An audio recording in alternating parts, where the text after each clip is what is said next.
Hi everyone, welcome to Tim's Vinyl Confessions. I'm Tim Derling with you for a very special episode. It's so special I'm actually wearing a hat, and I never wear hats. Making an exception here, as you can see. It's got the April Wine logo on it. I bought that at one of their shows 21 years ago, so I never wear hats. Actually, I'm sweating to death in this, so I gotta take it off. I got some hat head here. It's a cool hat, but yeah, I just don't wear hats, but I wanted to show that off. So as you may have guessed, my subject of this show is April Wine, one of my favorite Canadian bands. A very successful band here in Canada. I mean, they had success in different parts of the world. They had a lot of success in the States in the early 80s. But in Canada, I've come to the conclusion that they sold a ton of albums. And the reason I say that is because this is going to be a cassette episode. And little by little, I noticed how many different variations of their albums that there have been over the years. And it sort of went from there. It became a little habit of mine to see how many different ones I can find. So I've got all these piles set up in front of me that you can't see, but just organizing them by album. So what I've got here is, 5, 10, 16, 17, 18, 19, 20, 21, 20, 22 different albums I'm going to be talking about. And I don't know the exact count, and I'm not going to count them, but there's way more than 22 cassettes here to talk about. Obviously, some of their albums I've got more copies of than others, but I thought this would be a really cool chance to show you just how many different ones there are and how cassettes can look so different depending on the time period they were issued, the label they were on, and what part of the world they were issued in. So we'll get started with this very special episode. April Wine in Canada, in their native country, were on Aquarius Records, which is a label that was just starting out, I think just around the same time that the band themselves were, based out of Montreal. Originally they had distribution in Canada on London Records, and then towards the late 70s it switched distribution to Capitol Records, which makes sense because that became their international label for the most successful part of their career. They've been on different labels at different times elsewhere, but in Canada between 71 and 85, you know, when they were actively putting out albums, they were on Aquarius. And Aquarius alone, if I just did the Aquarius reissues, there'd be a lot of tapes here, but there's an awful lot more. So we'll get started with an album that, as far as I know to this day, only came out in Canada. It was never released anywhere else. Their very first album from 1971, self-titled. Now, this is not an original copy by any stretch of the imagination. It is, however, the only copy of this that I've been able to find. And this is a good time to tell you about the different variations of Aquarius cassettes. I call this the Silver Blue issue. This series came out sometime in the mid to late 1980s. A lot of Capitol Records albums in Canada, or Capitol distributed labels, looked like this.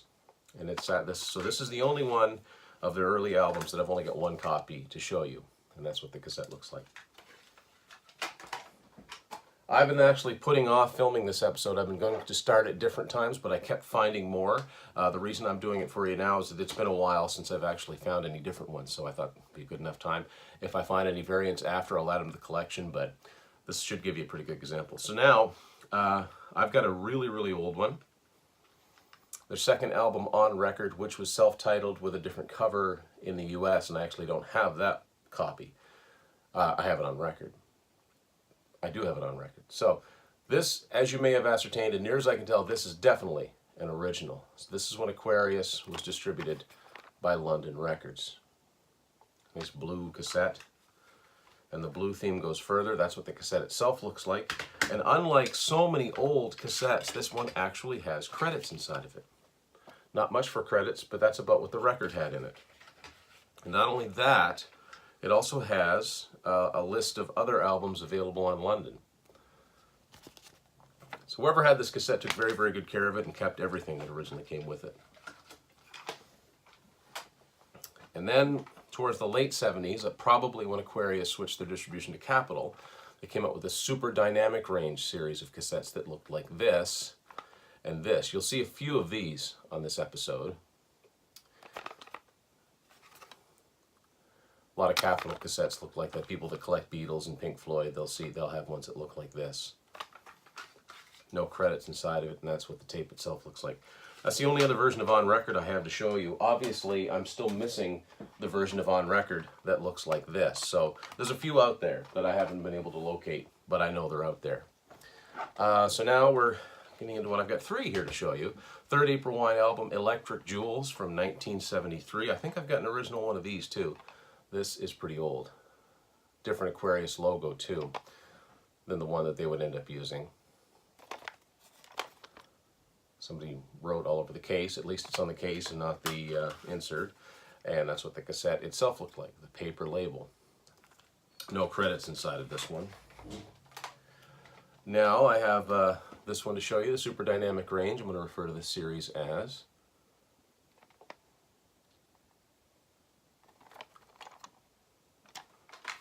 And there's the tape.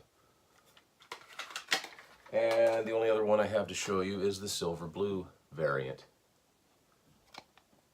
Probably, let's say 1991, I was at a department store.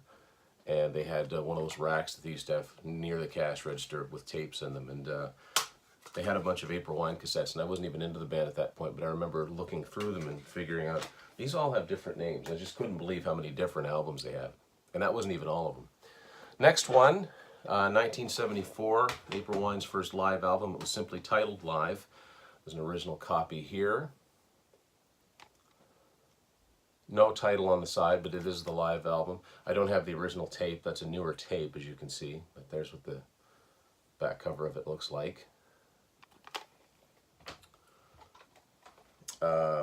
And here is the silver blue variant of April Wine Live.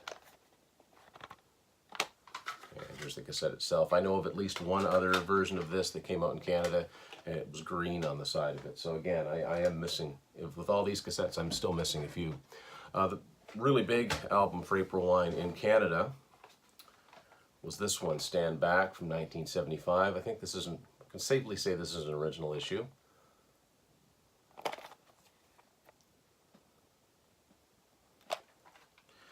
No credits inside of it. This is like the Electric Jewels with the paper sticker on it.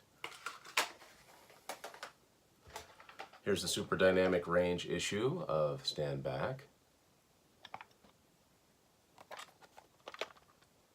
Even comes in a capital case. And no credits inside it, but it does explain what the Super Dynamic Range is all about and why it's supposed to sound that much better than other cassettes. Now the odd thing with Stand Back was only the second April Wine album to be issued in the States after the one that we refer to as On Record. The one that has You Could Have Been a Lady, Bad Side of the Moon, Drop Your Guns on it. Stand Back and that album also came out in the States on a label called Big Tree Records. Now when the On Record was issued, it was distributed by Bell Records, which didn't exist. By the time that the Stand Back album came out, they'd switched the distribution to Atlantic, which is why, and I'm going to guess in the early 80s when April Wine were really, really big in the States, Atlantic reissued this cassette. To me, this looks really odd to see this on Atlantic, but there it is. There's an Atlantic Records cassette of Stand Back. And there's no credits, and that's what the cassette looks like. So, and finally, the newest reissue of it probably is the silver blue issue in Canada. Very unified looking, no credits inside of them, but they did well distributing them, because even as a non-fan, I would see these before I get into the band. I didn't really get into the band until about '93. So the next April Wine album, I got 4 copies of this one to show you. The Whole World's Going Crazy came out in 1976. This may or may not be an original Canadian issue, I'm not sure. By this time it's the more familiar Aquarius logo if you're about my age.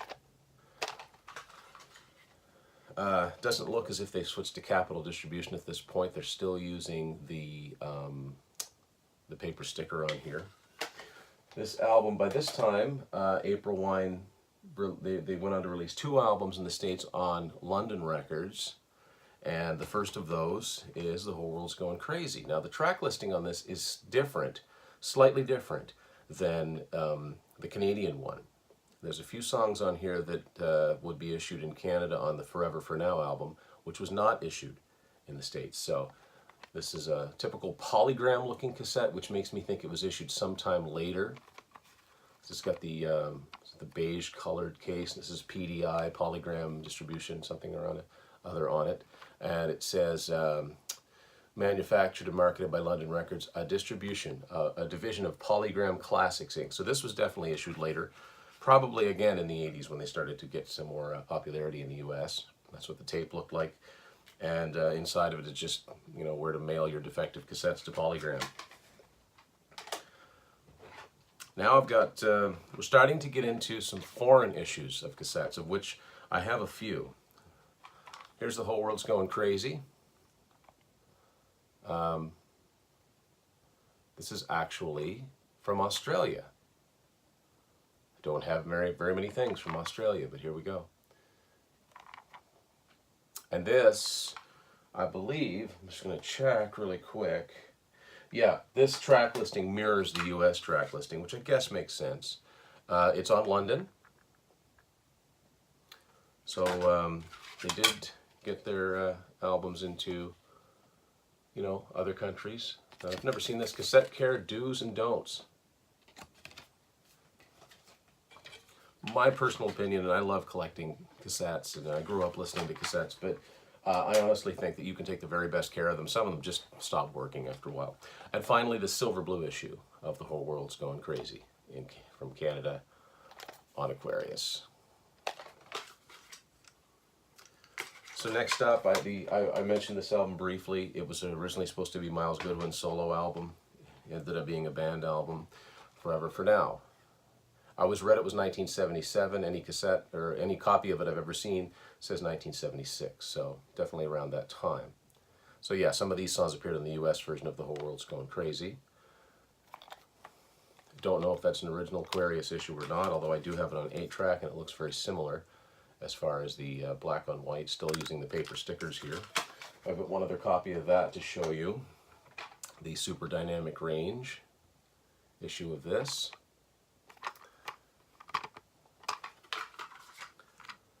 And I don't have the silver blue variant of that, so there's another one that I'm looking for. 1977, their second April Wine live album, Live at the El Macombo. I don't know which. I've got two old Canadian versions here to show you. I don't know. I'm guessing which one's the older one. And the reason I say this is the older one of the two, I'll hold that up. If you could see that, the serial number is AQ-C-515. 515 is the catalog number, and when they were reissued, they were given an extra digit at the beginning. And that came out looking like this. So this is still an old Aquarius issue of this album, but now the serial number says 6515. So that 6 tells me it's a newer version, although I'm not sure. A lot of this is guesswork, and cassette issues are kind of an area that if I had the time and the energy, I might research, and actually I'd like to read something on that. But there you go. And obviously there's an American London version of that. I've never seen that on cassette, but it's out there somewhere. There's a Canadian silver blue issue.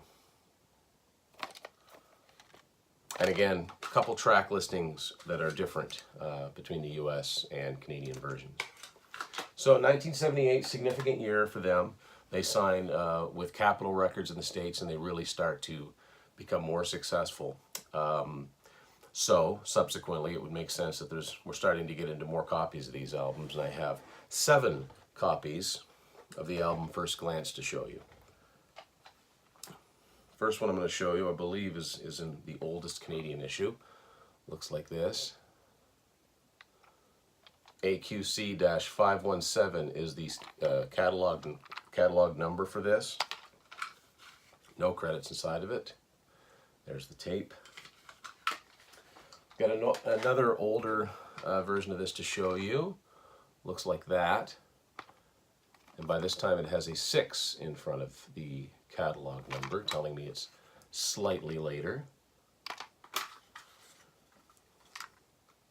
And by now the bottom says manufactured, distributed by Capitol Records in Canada. Here is an early issue in the US, and what is significant about First Glance in the US is that it has a different cover. Canadian fans will recognize that cover from something else.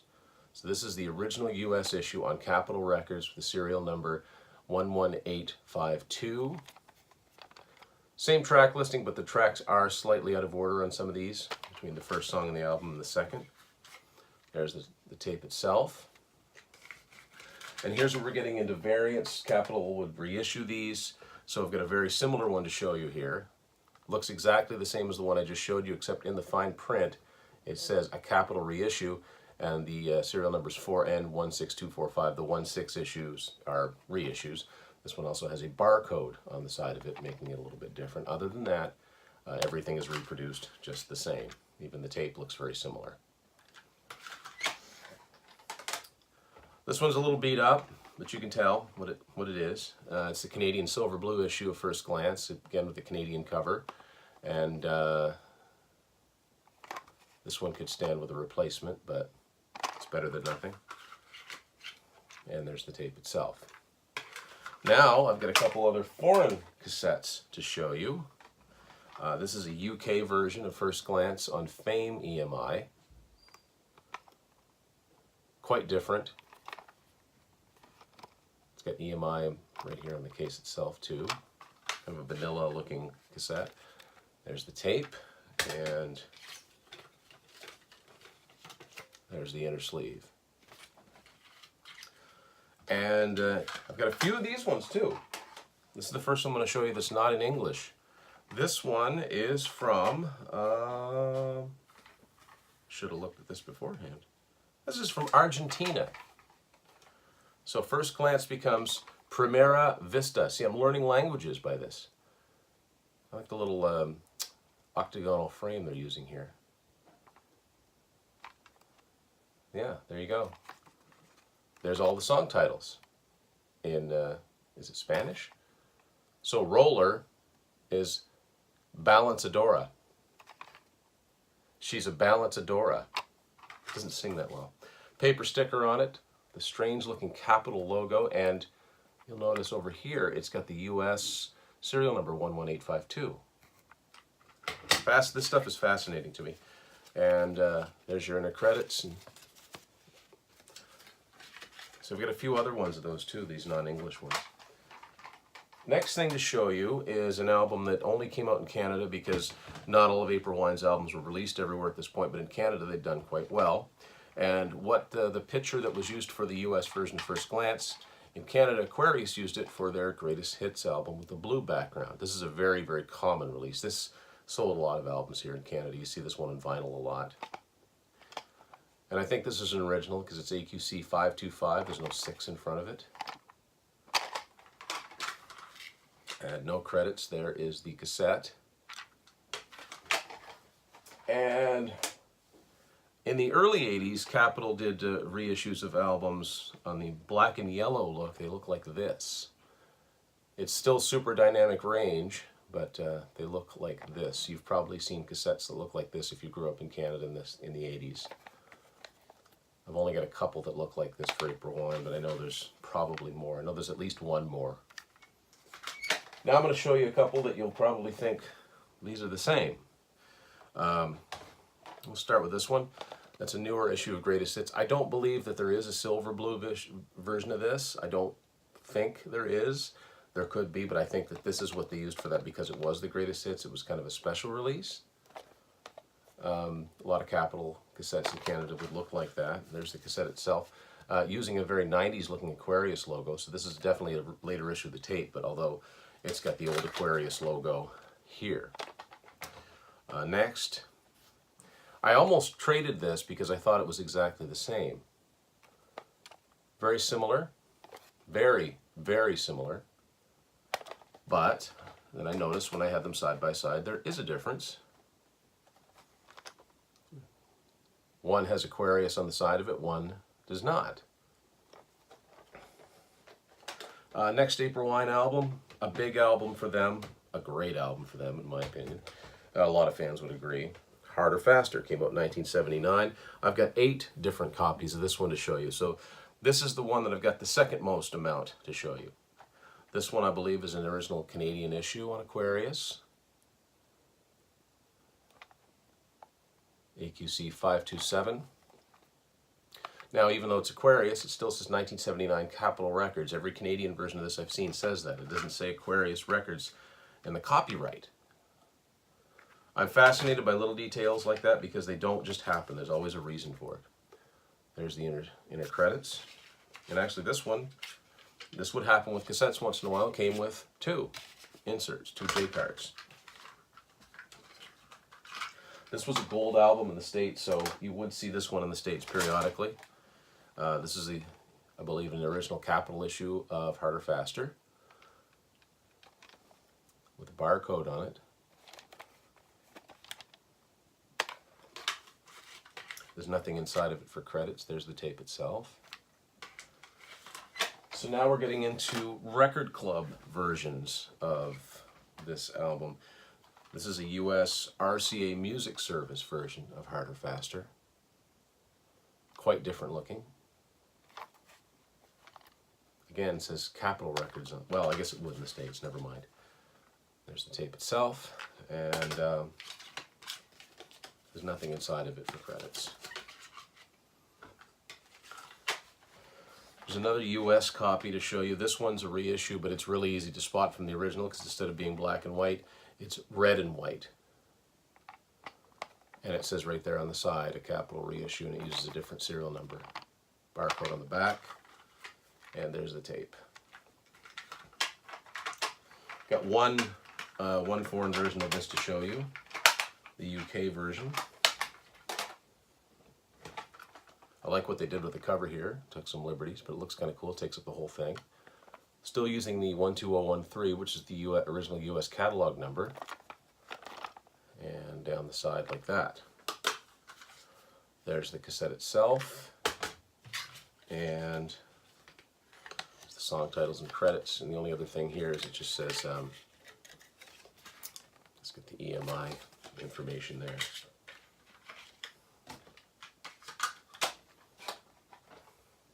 Here's a silver blue issue of Harder Faster from Canada.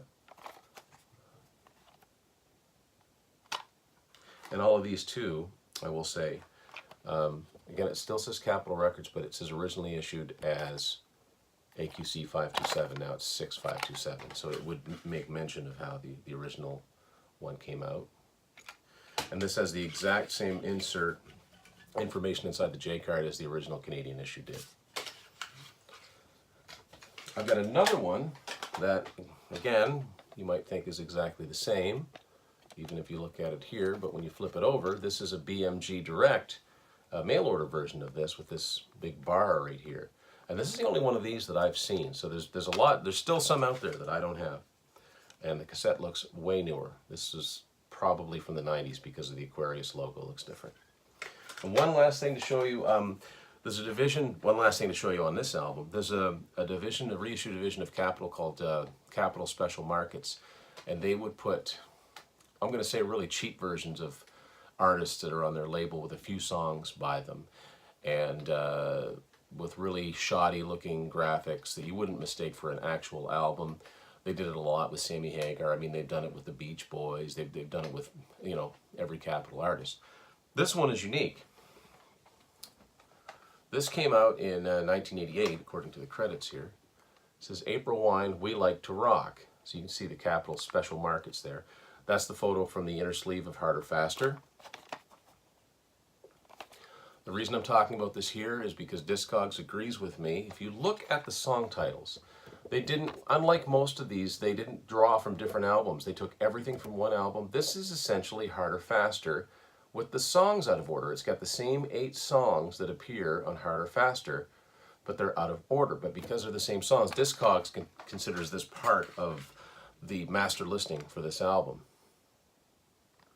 Like, I don't know why they wouldn't have taken songs from First Glance and Nature of the Beast and Power Play, but it's a record company thing. It's the only time I've seen them do that. Now, before I started this, before I even realized I was doing this sort of project, if you were to say, what's the April Wine album that you think you're going to find the most copies of, I would say, well, probably Nature of the Beast. It was their most successful album. It was a platinum album in the States, and it just seems to be the one that is the most common. And I was right. I've got the record, I've got 10 different copies of the same album to talk to you about. This was a massive album for them. It was their moment. This is an early Canadian issue with the AQR530. That's what it looks like on the side. Very personalized at this point. Song titles on the back like this. Take note of the way those are written. There's the tape itself. And of course there's inner sleeve credits here. Not much, but there's something to look at on the inside. And I don't know if this one came first or this one, because they have the exact same catalog number. This is another Canadian version of it.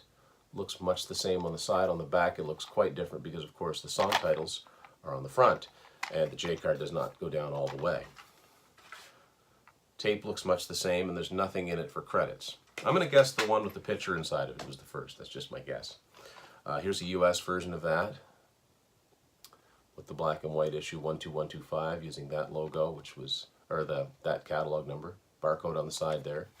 Funny story, I got the US 8-track version of this, and when I tried just for fun, it had the barcode on the side of the 8-track too, and I scanned it and it actually worked in Discogs. Didn't think that it would. That's the tape itself. A couple more US versions, actually a lot of US versions of this. I got more US versions of this than anything. This is RCA Music version of Nature of the Beast.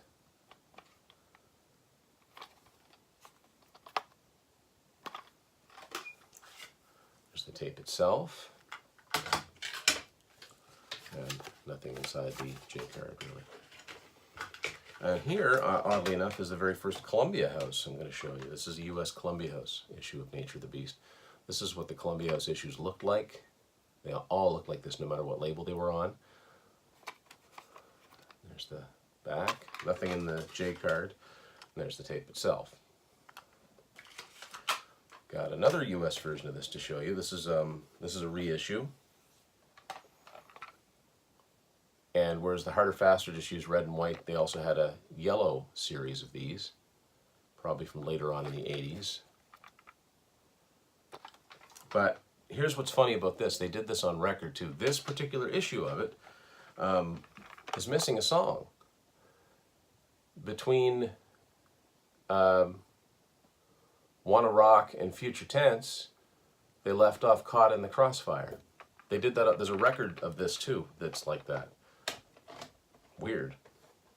So here's another one that looks very similar, but this one is a kind of unique. Well, first thing, it restores Caught in the Crossfire, so I'll show you.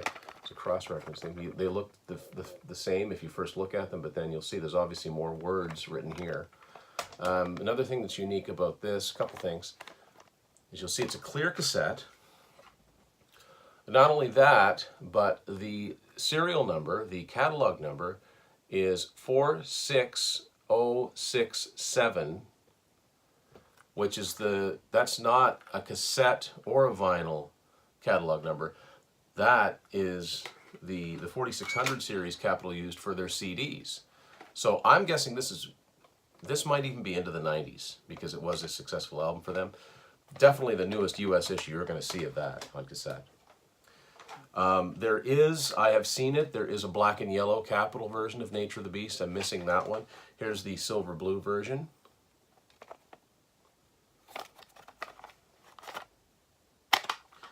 And there's the tape itself. So now we're gonna head out of North America. I've got two different UK versions of this to show you, and I don't know which one is the older one. First I got this one. Very different looking. There's the tape, and there's the J card.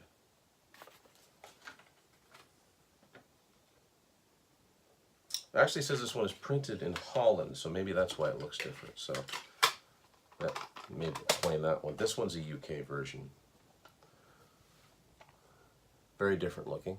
It's got some stuff down at the bottom here, which took me a while to figure out what it was. That's actually the Capitol Records Tower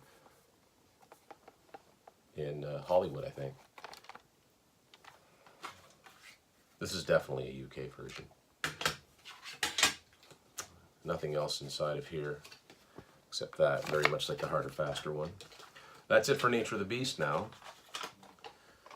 We got a couple others that have almost that many copies. In 1981, in Canada only, Aquarius put this out, the Best of April Wine Rock Ballads, in this ugly purple color. And I think this is an original Aquarius issue, quite sure. This cassette's pretty beaten up.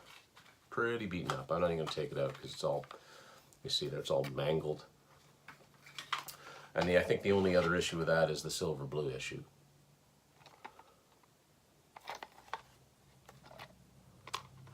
And there's the tape itself. So the next studio album to come out in 1982, Power Play. I have 8 versions of this one to show you. I've never seen a Canadian issue of Power Play that was personalized the way the Nature of the Beast one was. The only one I've ever seen as far as an old one is this. The black and yellow version. A lot of tapes are coming out looking like this at the time. This is a fairly common one. I've seen this one out there a lot. For the first, well, not for the first time, there's actually a little bit more in it for credits inside that one. Here's the US issue of Power Play with the capital catalog number 12218. Barcode on the side there. There's the tape itself, and pretty much the same credits inside there, and the XDR information. Now the mail order versions. Here's the RCA Music Service version of Power Play from the US.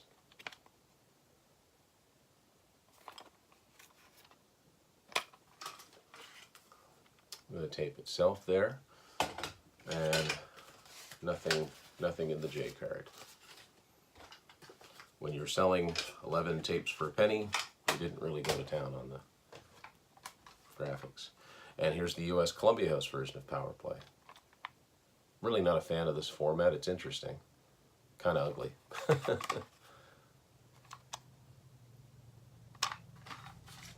There's the tape itself with the old Capitol logo you'll see there. Not the more familiar one. Here's the US issue with the red and white Capitol format. This album didn't do as well as Nature of the Beast, but it obviously did well enough to warrant a reissue. And here's the Canadian silver blue issue.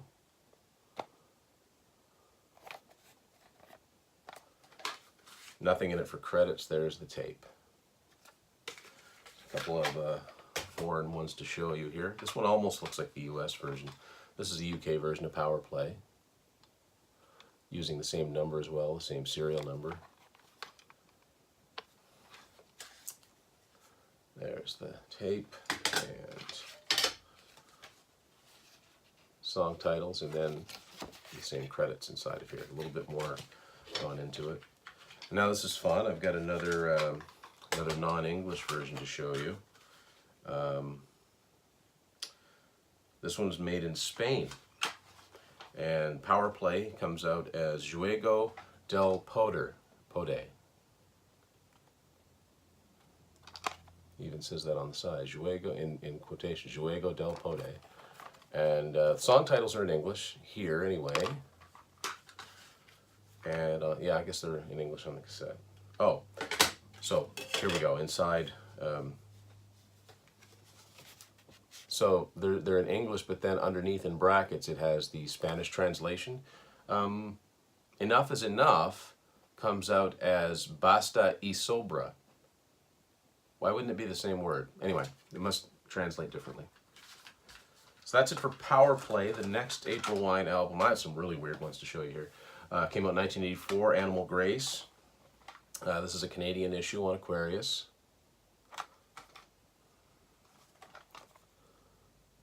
Looking very similar to Capitol Records cassettes in the US, because by this time there came a point in the 80s where Canadian and US cassettes looked very different, but later on in the 80s they started to look the same. Very similar, actually. You really have to look at the catalog number to figure out which one's which. And the tape itself, of course, will tell you as well. The rest of it's very similar, the way that the band members are listed, a little bit of credits, and all the lyrics. So Now that takes us to the US version of Animal Grace. Same there. That's got the capital catalog number. Different on, a little bit different on the back, although it's written the same. With the cassette, you can definitely tell it's different. Inside the J card, pretty much the same, right down to the fact that they're even including an Aquarius Records logo, like an Aquarius Records production, even though it's in the States. And Rush did the same thing with their issues in the US. Eventually they would say it would have an Anthem Records logo on it. This one is a Canadian Silver Blue issue, though for the first time they've kept it, that takes up the whole front cover.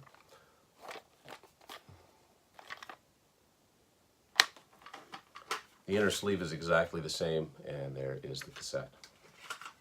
Capitol Special Markets, they would do the versions of the albums where they just pick random songs, but they'd also take albums that had gone out of print and put out really cheap versions of them. And in 1992 they did that with a few albums. Now, I've seen the Animal Grace version of that on CD. There's nothing inside of it whatsoever. But I didn't realize till later that they did this with the cassette too. This one's actually sealed. So this is a US version of Animal Grace, but it's way different. It's got a different catalog number on it and everything. Wherever this originally came from, sold for $3.99. These were budget cassettes. You can tell by looking at the side there. Nothing inside of it either. So that's kind of an interesting thing. Okay, now we have, I believe, a UK version. No, maybe not. Nope, this is a Holland. This is a Dutch version of Animal Grace. There's the cassette, or the front cover, side, back, and incidentally, none of these versions, I thought I might find one that features the song I Really Don't Want Your Love, which was the B-side of This Could Be the Right One. It's a great tune, and I wish it was ended up on a CD at some point. There's the tape itself. Okay. Next up, we have another sealed one, and I believe this one is from Spain or Argentina. This is Animal Grace. El Encanto Animal. I like how that sounds. El Encanto Animal. I sound like Antonio Banderas. No, I don't. So it's got the song titles here in English, but it says Pista 1, Pista 2. Obviously that means side 1, side 2. So that's sealed. I'm not sure what that looks like on the inside. And now one of the strangest cassettes in my collection.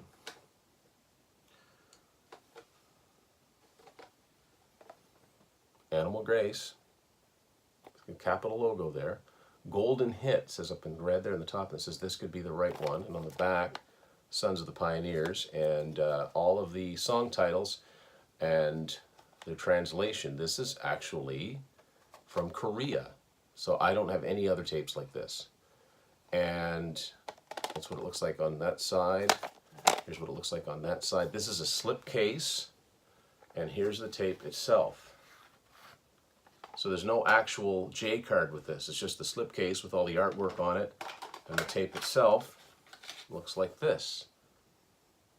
So yeah, it's just utterly unique in my collection. Almost like a cassette single, but it's not shaped like a cassette single. It's because it's got actually still has a case on it. Very strange.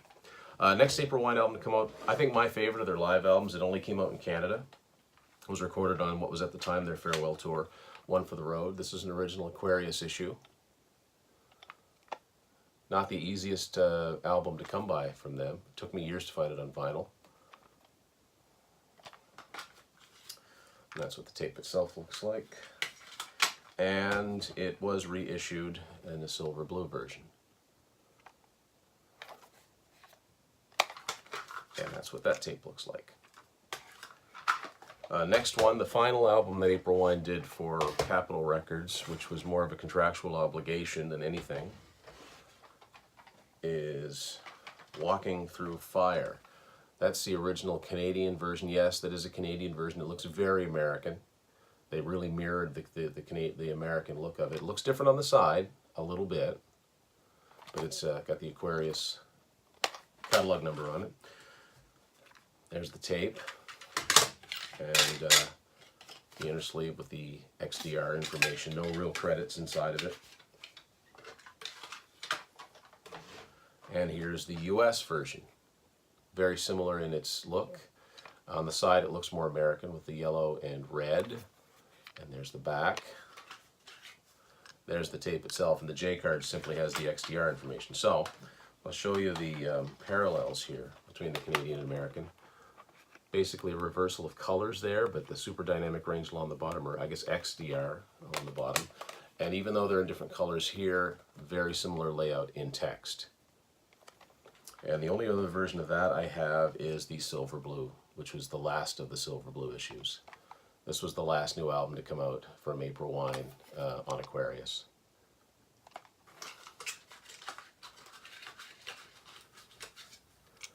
And what makes this one different from the rest of them, I'll just use One for the Road as an example. Instead of having that solid blue stripe down here, which all the other ones do, this one says XDR. So, of course, when April Wine were inactive for a few years until they got back together in the early 90s, Aquarius went to town with putting out compilations. This one came out in 88 or 89. It's called The Hits. Same cover as the Greatest Hits, same cover as the US First Glance. No imagination put into it whatsoever, although it is a pretty good compilation. And this is the only issue of that I have. The only variants of this I would see would be the Columbia House issues or maybe the RCA Music Service version.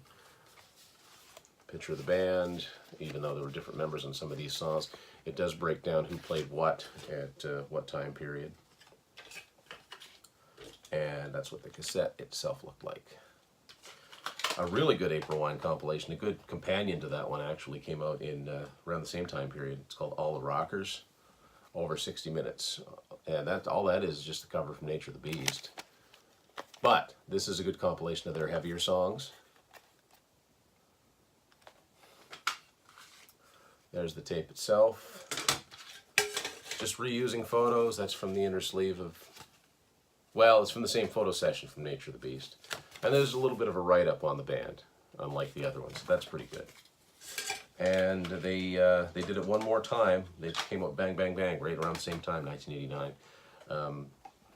This is another over 60 minutes with. That referred more to the CDs than anything. The first decade. So they put an 80s era photo of them, man. They're top of the 70s. This one actually had the distinction of, for the first time, including some unreleased material, although there are some April Wine B-sides that they've never gotten to as far as putting them out on anything other than vinyl. And there's a pretty good write-up about their early days in here, too. So it wasn't until 1993 that people heard from April Wine much again on the recording front. They still signed with, they were still distributed by Capitol Records, but there was a new label that I think was formed by some of the same guys that had Aquarius, called FRE, or Flood Ross Entertainment. And they put out a sampler disc, or a sampler album in advance of their new album, and it looks like this. It's got 6 songs, same songs on both sides. These 6 songs would appear on the next April Wine album. So there's no title on this really, it's just a sampler. It's an advanced cassette. There must have been enough of these out there. I do see this one quite commonly. For promotional use only, not for sale, not for broadcast. And it literally looks like it was printed on construction paper. But what that all set the stage for is, I think, a fantastic album. Attitude, 1993, a heavy album for April Wine, just a good solid hard rock album. It did well for them in Canada, it went gold. And this is about the point I got into this band. That's Miles Goodwin's son on the cover, I think his name's Aaron. This is a standard retail edition. The song That's Love actually made the top number 35 on the Billboard rock charts just based on imports. So there was some buzz, but unfortunately I don't think they were on the right label to capitalize on it. Here's the credits and the inner part here. Got one other copy to show you this. It's very, very similar. It's just simply the Columbia House version, which you can tell by having the little number in brackets there on the side. And the distribution is different. And the cassette looks very different. Other than that, everything else inside of it looks the same. And the second of the 2 albums that April Wine did for FRE came out in 1994. It's called Frigate. To my knowledge, this is the newest April Wine cassette that's out there. This is just the standard retail edition. I actually Saw them for the first time on this tour. There's the tape. And so that folds out into there. That kind of would look cool on vinyl. And a photo of the band. So yeah, that's my April Wine cassette collection. There's a lot here. And believe it or not, I know of at least 8 or 9 other variants that are just US and Canadian that I have yet to find. But that just shows you how successful they were, because if they weren't selling albums, the record labels would not reprint them. So there you go. If you've got any different ones that you haven't seen here, let me know. Thanks for watching this edition of Tim's Vinyl Confessions.